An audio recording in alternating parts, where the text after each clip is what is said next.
Hello everybody and welcome. In this video I'm going to show you how to unpair your headphones Philips from your iPhone.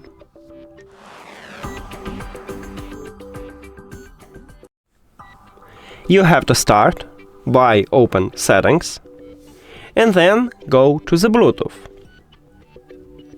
At the device list, click the information icon near to your headphones. And at the last line we have the button Forget this device. You need to tap at this button.